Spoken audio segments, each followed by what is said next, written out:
But the problem with justifying or explaining these bad actions through intergenerational trauma is that it leaves out the primacy of the human will. As bad as it was for those kids to have been tortured in those schools with these culturally assimilationist whatever, as bad as that was, that does not necessitate someone to undertake destructive behavior. That does not necessitate someone to try to hurt themselves. It may cause you a sense of pain. Whenever I see a video of a guy being lynched that I would go in one of these museums and see, I cry. But it's not because the guy was black and I'm black and we had the same. No. It's because another human being is at stake.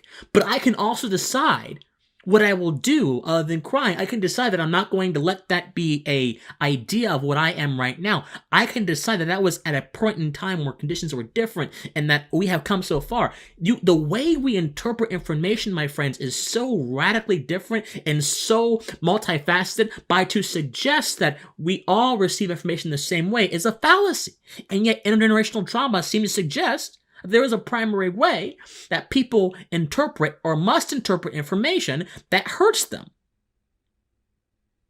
But there are also other reasons as to why I think the idea of intergenerational trauma is bad. Number one, time moves in one direction. The further someone is from a particular occurrence limits the immoral stake they can make. Now, so many people are trying to justify the burning of churches because of the terror indigenous folks endured many years ago.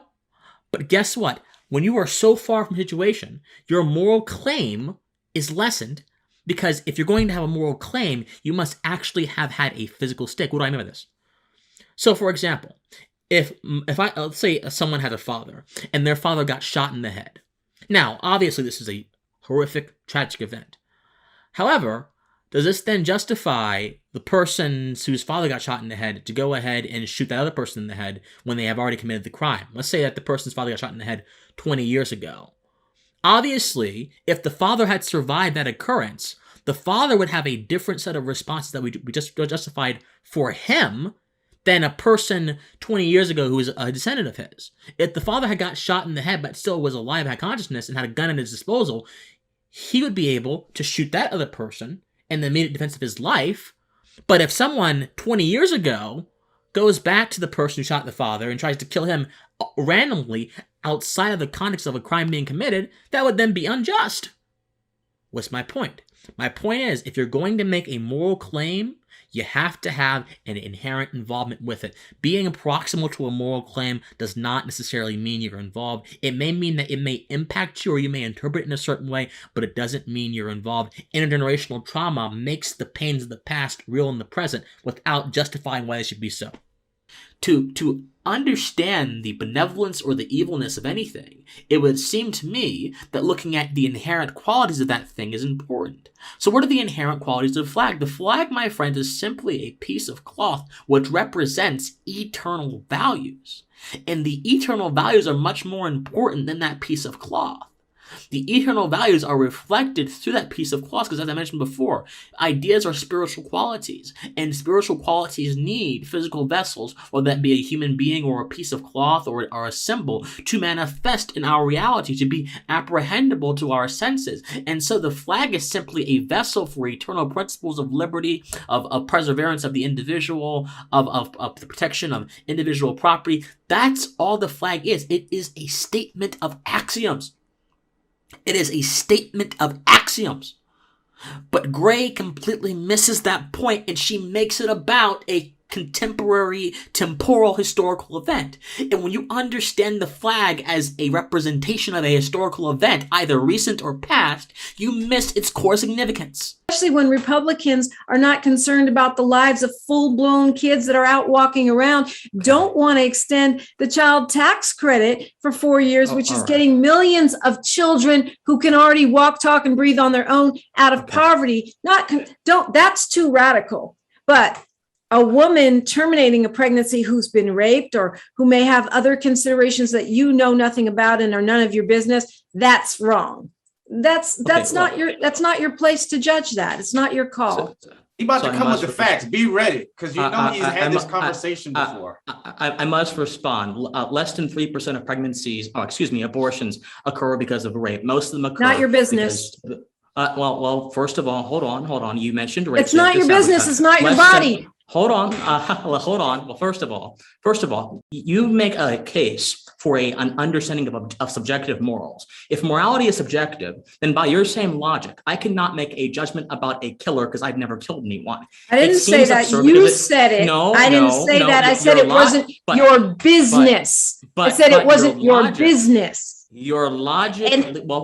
Your logic. Are you the Taliban? You get to impose your moral code on all women? Oh, no, you don't. This is America. This is bombast. Oh, that's all, Dominique. Go ahead, Christian. This is bombast. So you said that I don't know a woman's situation and I don't know the particulars of her life. But if there is a code of objective morals that says that there are certain things that are right and wrong, then ideally situations do not matter. They do not negate that. Murder is always wrong, no matter in what situation it happens. And so if the baby, if the fetus, well, self-defense is simply an extension of the principle of self-preservation. So then there are situations where murder might be right. Well, no, because murder is defined as the immoral killing of someone. Killing is simply the taking of a life. Taking a life. So there's murder. No, murder. No, there's murder someone in a car accident. Could you not? No, that's manslaughter. That's manslaughter. That's manslaughter. So murder actually requires a very particular legal precedent to be fulfilled, and a moral precedent too called mens rea. You have to have the malice of intent, and so that will be manslaughter. So there are different gradations of different definitions, and that's why our justice system is sometimes in flux. But here's the fundamental point here: I don't care about someone's situation. I don't care about someone's personal beliefs. I care about morality. And if we've established that it is wrong to murder someone, and we establish that the fetus is a human life deserving of the rights of a human person, then abortion is wrong, period. And then it is my so is masturbation then, because all those little sperm are dying every time you. This is equivocation. Masturbation. Okay, so when sperm goes into the uterus and is conceived, there is a different process that happens. Masturbation, those cells are impotent once they get out. The conception never happens. Conception according to science, ma'am. Conception is the genesis of life. So let's just be very clear about this. This is not about Christian Watson trying to tell him what to do. This is about Christian Watson caring about morality. It's precisely about Christian I always wonder when it comes to you imposing your morals on others. When it comes to abortion, I always wonder why the woman is the one to be punished. You can sue the woman, but the man who impregnates her goes by unscathed. Well, I don't understand that. I don't understand that at all. There's nothing you can say that would make me understand why the woman has to be punished and not the man. And the baby belongs to both of them. So under the Texas law, you actually cannot sue the woman. You only sue the abortion provider or people who help the woman get the abortion. She's actually not sued. So that's somewhat of a I don't know where that comes from, but she's under Texas law. She explicitly is not the one under attack. The people under attack are the people who are actually committing. She's not the one sued, but she is under attack. Let's be real. Women are being attacked. They're being shamed. Their business is being put out in the street. That's just totally disingenuous, Christian. How? No, how? How is a woman being? You tell me. If I've established that, I think a woman is being attacked because if you are suing me now, my medical business is public now, and so I'm being directly attacked. Me. Well, no one's suing. But I don't have to say who the father is. He can go by unknown for the rest of his life. But I have to become the subject of public scrutiny because someone's decided that they want to put my name in public and my medical situation in public, something which Donald Trump explicitly said we shouldn't do when it came down to coronavirus and the vaccine and all of these other things that have gone on. So I think we pick and choose when we are morally, when we become these moral geniuses, because, you know, when you say murder is murder, it's different if it's death row. It's different if it's it's not. It's different, you know, it's different in certain cases, but the real deal is women are under attack. I don't know about. I will say this: morality does change. Once upon a time, it was by the mass public to own slaves, and then that morality changed.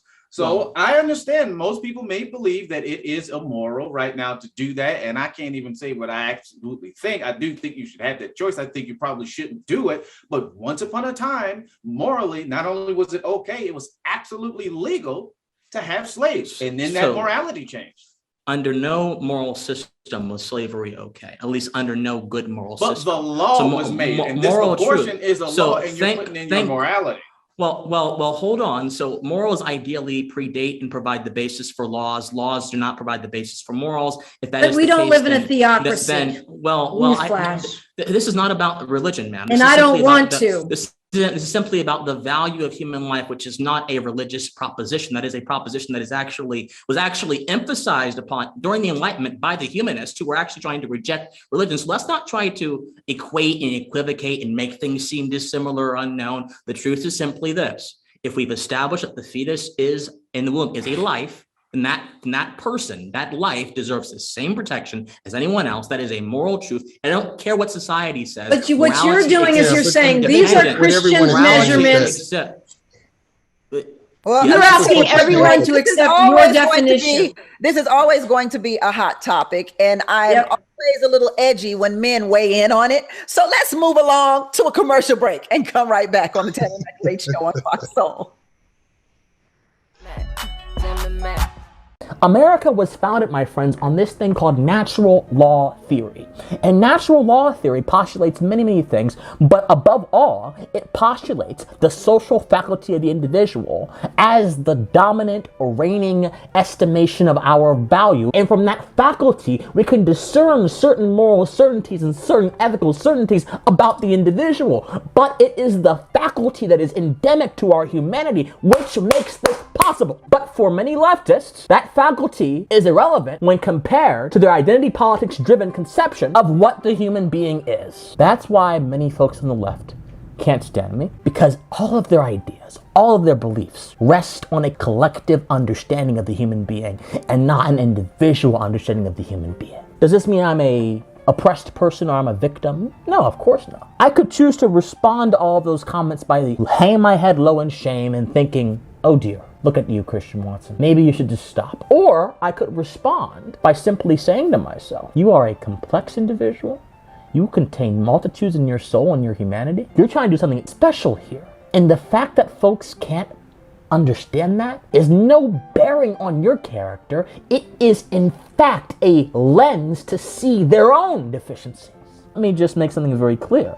Not all leftists are the same, but in many groups, there are general trends. And whenever someone who happens to be black speaks out against the identity-based orthodoxy that I have identified and I have dissected in this video, there is always a deluge of opposition. Anger. I had someone tell me one time, Christian, you're black. How can you not support Black Lives Matter?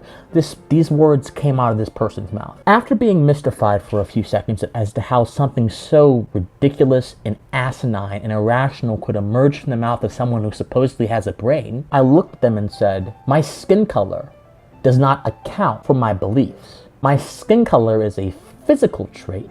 My beliefs are a spiritual trait. My beliefs and your beliefs, my friends, are spiritual insofar as they cannot be apprehended by the senses necessarily unless I give them to you. You don't know what I believe until I express them to you. But once again, the spiritual is being traded for the physical, and the physical is manifesting in the political realm to drive certain decisions, and this is what we get when we look at the destruction of black individuality that has happened over the course of the past few decades. There have been people trying to take advantage of the pain and rage so many African Americans have experienced in this country. They've been trying to use that for political fruit. Well, I say no more, my friends. I will continue to speak out against critical race theory. I will continue to speak out against race profiteering. I will continue to speak out against the collectivization of the black individual with phrases such as the black body or the black community, none of which actually exist. The only thing that I can account for is my individual self. I don't know what a black body is. I'm black and I have a body, but I have no idea what the black body is. I don't know what the black community is. Those things are abstractions which do not conform to the material circumstances of reality.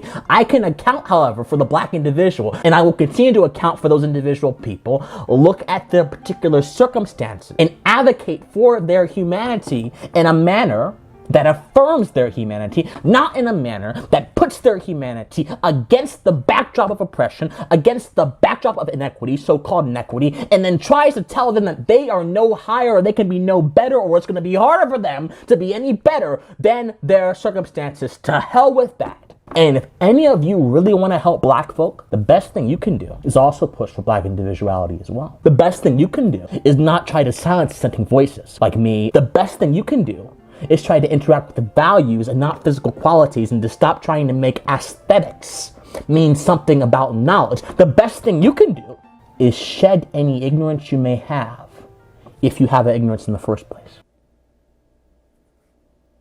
And the idea that the government has the ability, the human capacity, to legislate the actions of millions of Americans, as Biden has tried to say with his executive order, the idea that it has the capacity and the obligation and the responsibility, to do that, also flies in the face when we observe the nature of things. What do I mean by that? My friends, as the political theorist F.A. Hayek, who I think had a lot of good economic insights, didn't have very good moral insights or ethical insights, but had a lot of good economic insights, said, management from the top down is so difficult because human action, the way humans still do things, is so spontaneous, it's infinitesimal, it's variable, it goes everywhere. So the idea that a bureaucrat can capture my actions, can capture my spirit, can capture what and predict and map out life for me is an idea that runs right in the face of how things actually are in reality, and is ultimately inefficient and impossible. And whenever a country has tried to do such things, whether it was King George trying to micromanage the American colonists, whether it was Stalin trying to go ahead and micromanage the farms by collectivizing them and going to the kulaks in Ukraine and saying, no, this is my stuff now. Whenever it happens, whether it was Mao, whatever it happens, catastrophe follows. Now, this is not a consequentialist argument. I'm simply saying, from principle, certain things shall follow. If you go on top of a building without any safety equipment and you jump off, you will fall down and you will bust your head on the pavement. By principle, certain things follow. So if by principle, certain things follow, and that gives us a reason as to why we need to follow the principles, at least part of a reason, then why in the world can we not understand that by principle, we should have our laws conform to certain things? This was the understanding of the American founding. By principle, we have rights. By principle, government protects those rights. By principle, cooperation and voluntary association are the best modes of action for any flourishing and just civilization. By principle. But this is not about principle with the Biden administration. It's about utilitarianism. It's about the idea that if he doesn't do anything to protect the public safety, people will die, and therefore things will be bad off. Things will be worse off. My friends, I don't want anyone to die. I don't want anyone to lose their life to a virus. But I also don't want anyone to think that mortality is an excuse for the abject violation of their very essence. If you're saving me from a disease, yet you're saving me from a disease with methodology that is actually worse for the disease morally, because the disease does not have a moral constitution. Viruses do not have a moral constitution, right? So what I mean by that is that viruses themselves do not bequeath or give moral statements, but actions given by governments are all about moral statements, all about ethical statements. So the virus, which is an amoral entity that exists out there in nature, does not have the ability to make moral statements, versus a government which makes moral statements during its actions. Which one do I want to constrain or try to constrain to proper moral decision making? The government, obviously, because that's the only one that can possibly constrain. But once again, when you remove me, when you remove the individual, when you remove the natural world from all the decisions, as Biden has, saying that it's not about personal choice, you justify absurdity. This is a practice in absurdity. This is precisely why companies should never cave to the woke mob, because they are never satisfied.